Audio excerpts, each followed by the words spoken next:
You got challenges that you're going to run across. So let's talk about BMA. Okay. Tell us in layman terms, not in the big MBA terms, not in the big words that you guys use, you big graduates from with the MBAs. Tell Can us I in put on my layman. accent? What's that? Can I put on my accent, darling, and just say, no accent. No, okay. You got to bring it on down a little bit and tell us in layman terms what exactly is BMA and what exactly do you all do? Sure. Easy words is we're a management consulting firm. So when you think about big firms like Deloitte and Accenture and Guidehouse, we are kind of the same, just smaller. All right, stop. I'm sure most people don't know what Lord Dissensions and Guidehouse is, but I got the business management. I got that part. Good. All right. So the way you throw that out, like, see, that's common for you. It is. It's hard because we do government contracting, and I could literally say a paragraph in acronyms and be very confident that everybody knows what I'm talking about. And I'm learning that. You speak in German right now. Yes, exactly. I'm trying to get better. Thank you for helping. Right. So we do organizational and operational transformation. So basically, we're all federal. All of our clients are federal government agencies. And if an agency, a good example would be CDC, right? COVID brought in a lot of stuff to components of CDC that they never thought they would have to deal with. And so when that organization is looking at, well, one, how are we going to prevent this from happening again? And two, now that it's here, how do we need to operate differently? What do we need to do differently? Do we need to have different people in this organization at different levels? Do we need to change our processes? We go into organizations and help them figure that out. Okay, so how do they find you? So it's a combination, a lot of stuff on the internet.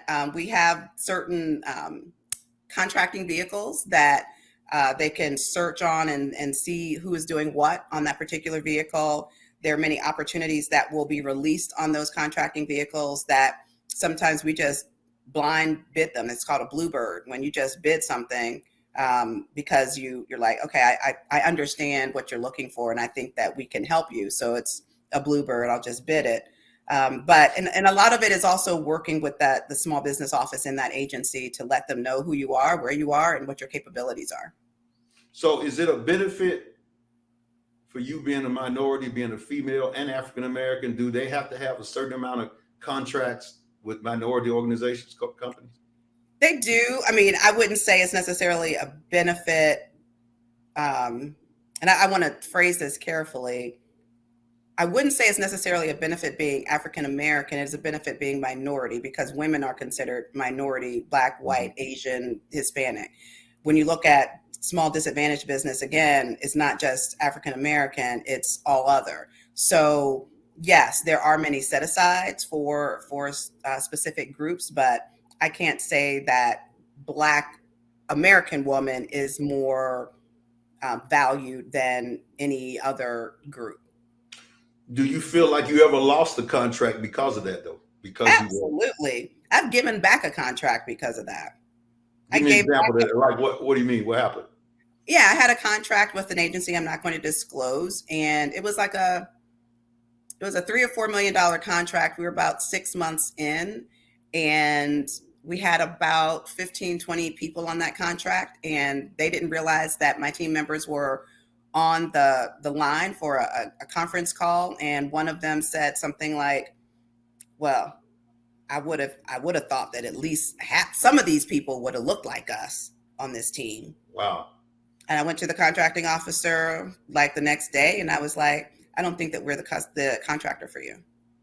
And I gave them the name of a company that would fit within their mold of what they wanted to see, and walked away.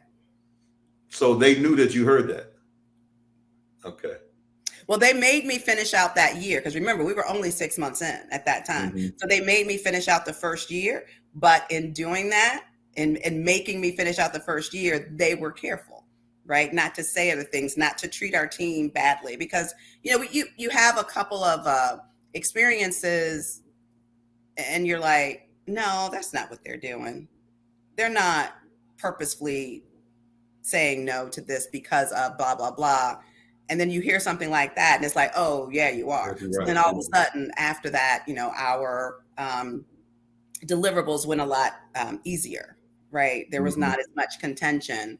But then, and then they came and told us when it's a month off of the end of the first year, they're like, well, you do have this contract. If we're not able to find someone else, and if that company is not interested in taking this contract, you will have to finish it. And I was like, oh, I'll make sure they take it. And I called them and I said, you're going to take it.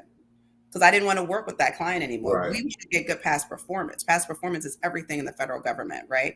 And it's everything in wherever you are. It's like, I want to know that your history, the historic value of your work is positive.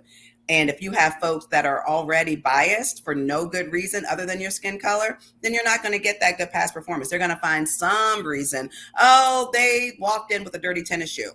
They're going to find some reason to dismiss you, and you just don't want that. Right.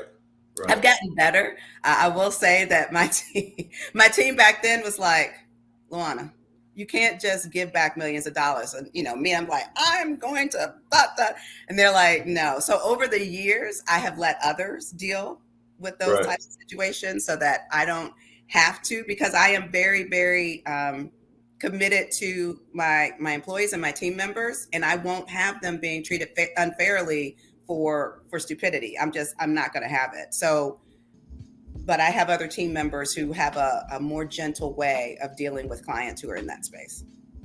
Okay. Let's play Let's Pretend. Okay.